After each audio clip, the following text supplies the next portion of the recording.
Welcome to Weekend Update. I'm Michael Che. I'm Colin Jost. Well, who faces charges of sexual abuse has been stripped of his royal duties by Queen Elizabeth. It's an unprecedented case of an adult stripping Prince Andrew.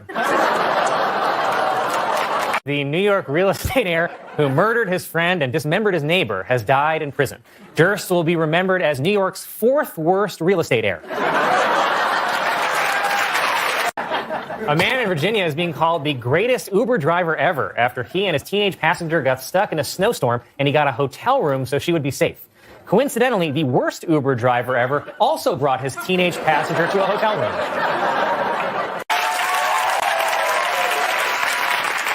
The late Maya Angelou has become the first black woman featured on The Quarter, which is not what black people mean when we demand change. That's not what that was. That wasn't an eye joke. It wasn't an eye joke. No, it wasn't an eye joke. During a Senate committee hearing, Dr. Anthony Fauci was heard on a hot mic calling Senator Roger Marshall a moron. Replied Marshall, "Hey, what's that word mean?"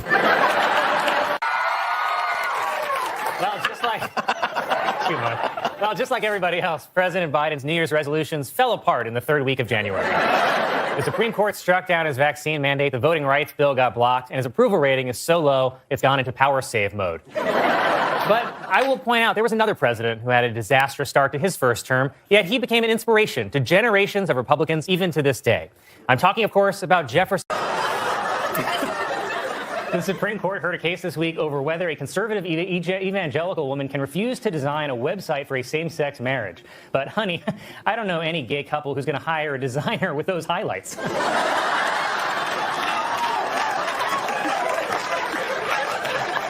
Honey. I'm sorry. I apologize.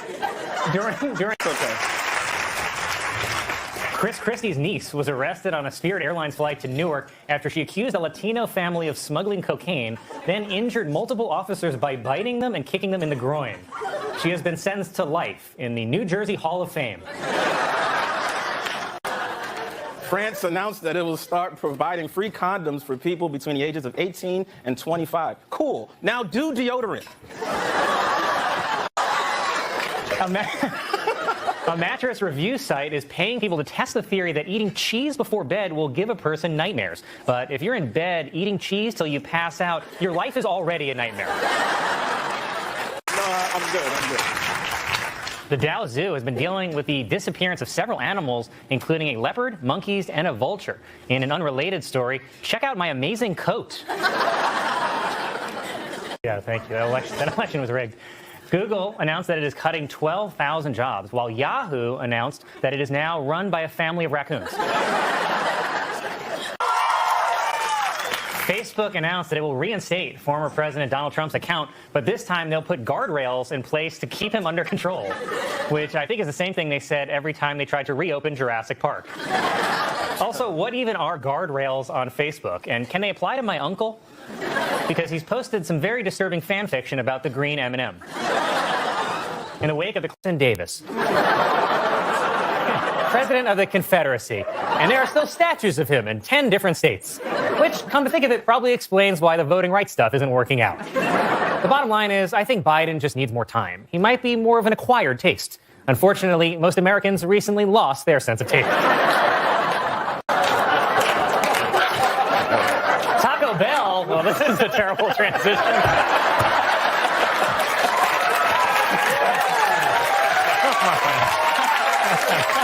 Oh, God. Taco Bell has introduced a subscription service that lets users get one taco every day for $10 a month, which kind of sounds like an insult in a rap battle. This bitch so fat, he got a subscription to tacos.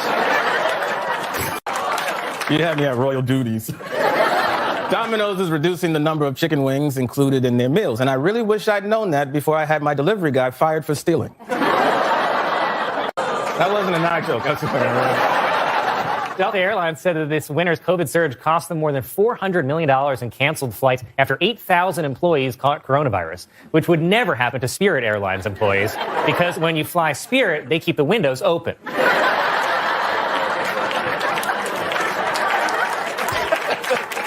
Robert Durst.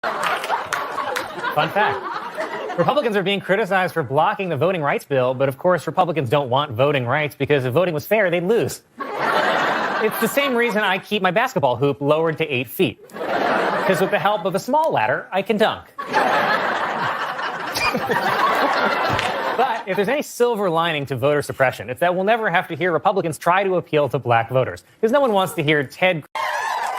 Well, it was shaping up to be a good week for Joe Biden. He got Brittany Griner back. He kept marriage gay, and he's only got 14 more sleeps until Santa. But then, just when he thought he had it all under control, Kyrsten Sinema said, "Hold my wig." Arizona Senator Kyrsten Sinema, seen here realizing that someone is actually waving to the person behind her. Donald Trump said the results of the 2020 election should be overturned and called for the termination of the Constitution. Trump plans to terminate the Constitution by asking Herschel Walker to drive it to the clinic. A new album from R. Kelly was removed from streaming sites several hours after being uploaded. And it was not easy to remove his streams, said the maid who cleaned his couch. 3 buckets of human waste in front of a police department and drove away. It's a rare case of erratic behavior from a lady who poops in a bucket. Also, I want to point out that as disturbing as this story is, it's not as disturbing as imagining the woman's drive to the police station with full buckets of feces because one speed bump turns her car into a Starbucks bathroom. Researchers in Antarctica have discovered a 17-pound meteorite. Sadly, it was on top of the last polar bear.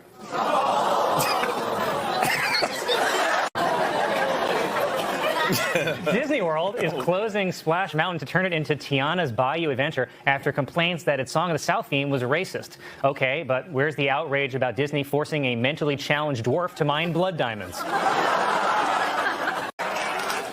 Ronna McDaniel was reelected as chair of the Republican National Committee in a closer-than-expected vote over challengers Harmet Dillon, MyPillow CEO Mike Lindell, Twitter user CatTurd2, Kevin Sorbo, Kyle Rittenhouse, and, of course, Colin Jost. Congratulations, Colin. Crews say for shizzle. Frankly, no one wants to hear me say it either, but it's too late. It's already a gift. A lesbian bar in New York City is now offering on-site COVID tests for customers. They plan to use a much less invasive technique where they sort of just grind around the outside.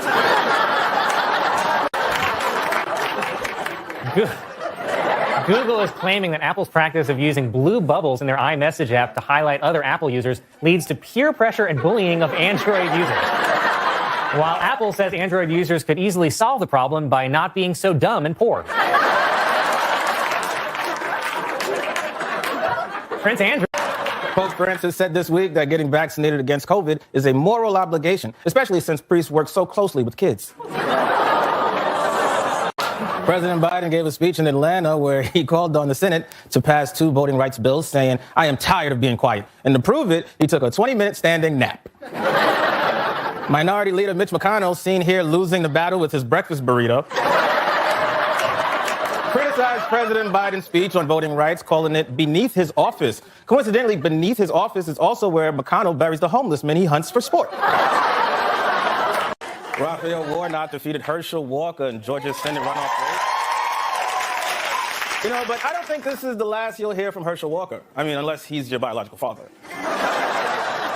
With Raphael Warnock's win, Democrats in the Senate will no longer have to rely on Vice President Harris for tie-breaking votes. Harris can now focus on her main priority, waiting for a worse bike accident. Nike has officially cut ties with Brooklyn Nets star Kyrie Irving over his anti-Semitism scandal. Kyrie says he's so depressed he might jump off the edge of the world. Today was the SantaCon bar crawl in New York City. Yeah, the annual reminder that while Santa may exist, God doesn't. On Christmas. The Los Angeles Zoo announced that Evelyn, a 46-year-old gorilla famous for her red hair, has been euthanized. Not because she was sick, but because it's LA and she was in her 40s. Oral arguments in the case, Justice Samuel Alito raised the hypothetical, could a black department store Santa be forced to take a picture with a child dressed in a Klan robe? Alito added that he'd love an answer before he takes his grandkids to the mall next week. Officials at TikTok are trying to stop efforts in Congress to ban the app by launching a campaign called Project Texas, because TikTok is their baby, and they know Texas won't let them get rid of it. A new AI chatbot has created controversy after it allowed users to talk with Jesus and Hitler, and one guy who thinks he's both. Pope Francis criticized laws banning homosexuality as unjust, saying that it's not a crime, even though Catholic doctrine views homosexuality as a sin. He also stressed that Catholic doctrine views age as nothing but a number.